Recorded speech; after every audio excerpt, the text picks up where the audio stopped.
கர்த்தருக்குள் பிரியமானவர்களே, ஆண்டவரும் இரட்சகருமாயிருக்கிற இயேசு கிறிஸ்துவின் நாமத்தில் உங்களை வாழ்த்துகிறேன்.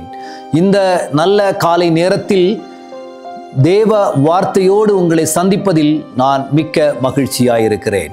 இன்று உங்களோடு பேசும்படிக்கு என்னாகம புஸ்தகம் 11வது அதிகாரம் 23வது வசனம் வாசிக்க கேட்கலாம். அதற்கு கர்த்தர் மோசேயை நோக்கி, கர்த்தருடைய கை குறுகி இருக்கிறதோ, என் வார்த்தையின்படி நடக்காகுமோ நடவாதோ என்று நீ இப்பொழுது காண்பாய் என்றார். இங்கே மோசேயினிடத்தில் தேவன் உறவாடுகிறதை நாம் பார்க்கிறோம்.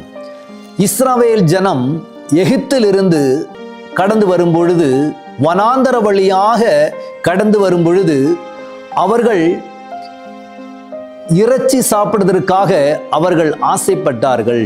ஆனா இவ்வளவு லட்சக்கணக்கு ஜனத்திற்கு அவர் கையில் இருக்கிற ஆடு மாடுகளை அடித்தாலும் அவர்களுக்கு போதாமல் இருக்கிறது. அவ்வளவு ஜனங்கள், இஸ்ரவேல் ஜனங்கள் இருக்கிறார்கள். அப்பொழுது அவர்கள் தேவனுடைய சமூகத்தில் மோசேயோடு அந்த ஜனம் பிறுபிறுத்து கொண்டு இருக்கும் பொழுது, மோசே தேவனிடத்தில் கேட்கிறதற்கு பதில் கர்த்தர் சொல்கிறார், இன்றைக்கு உனக்கு ஒரு நன்மை செய்யாமல் இருக்கும்படி என் கரம் குறுகி இருக்கிறதோ, நீ கேட்கிற விஷயத்தை உங்களுக்கு தராமல் இருக்கும்படி என் கரம் குறுகி இருக்கிறதோ என்று தேவன் கேட்கிறார். அதன் பிறகு அவர்கள் ஒரு நாள் அல்ல, 2 நாள் அல்ல, அவர்கள் சாப்பிட்டு அவர்கள் மந்தமாகும்படி அவர்கள் மூக்கு வழியாக வரும் அளவுக்கும் அவர்களுக்கு காடை ரூபத்தில் அவர்களுக்கு இறைச்சி கொடுத்ததாக நாம் வேத பகுதியை நாம் படிக்கிறோம்.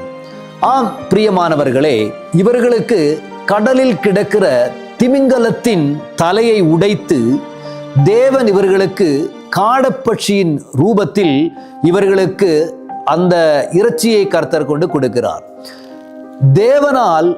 தேவன் இந்த ஜனத்திற்காக செய்வதற்கு தேவனுடைய கரம் குறுகவில்லை என்று தேவன் அங்க அவர்களிடத்தில் வெளிப்படுத்துகிறதை நாம் பார்க்கிறோம். ஆம் பிரியமானவர்களே, நம் வாழ்க்கையிலும் இப்படிதான். நாம் சில நேரத்தில் நம்ம காரியத்தில் நடக்கிறதுக்கு தேவனால் கூடாமல் போயிருமோ, அல்ல தேவனுக்கு இது எனக்காக இது செய்ய கூடாமல் இருக்குமோ, இவ்வளோ பெரிய விஷயமா இருக்கிறது. நாம் பார்வைக்கு தான் பிரியமானவர்களே விஷயங்கள் பெருசாக இருக்கிறது. மோசேயின் பார்வைக்கும் இஸ்ரவேல் ஜனத்தின் பார்வைக்கும் ஜனங்கள் லட்சக்கணக்கிலாக இருந்தபடியினால் அவர்களுக்கு எங்கிருந்து இவ்வளவு தேவை சந்திக்கப்படும் என்கிற பயம் பிறுவிறுப்பாக மாறியிருந்தது.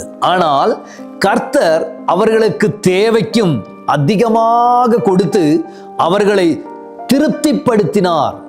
அவர்கள் வாந்தி பண்ண அளவுக்கு அவர்களுக்கு கொடுத்தார் என்று வேதத்தில் வாசிக்கிறோம். இந்த வேத பகுதியின் நாம் புரிந்து கொண்ட ஒரு விஷயம், தேவனுடைய பிள்ளைகளுக்கு, தேவன் அழைத்து கொண்டு வந்த தேவ பிள்ளைகளுக்கு கொடுப்பதற்கு தேவனுடைய கரம் இதுவரையும் குறுகி போனது இல்லை. நாம் தேவைகளையும் கர்த்தர் சந்திக்கும்படி கர்த்தர் வல்லவராக இருக்கிறார்.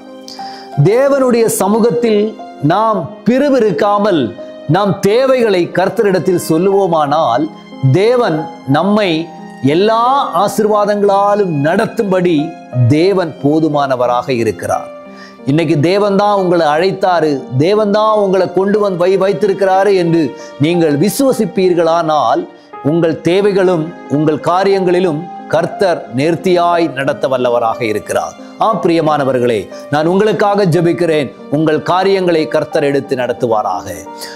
நல்ல ஆண்டவரே, இந்த பிள்ளைகளுக்காக நான் ஜெபிக்கிறேன். ஏசப்பா ஆண்டவரே, இந்த நல்ல நேரத்தில் இந்த கேட்ட செய்தியை உமது கரம் உமது பிள்ளைகளுக்கு செய்யும்படி குறுகி போனதில்லை என்று நாங்கள் வாசிக்கிறோம்.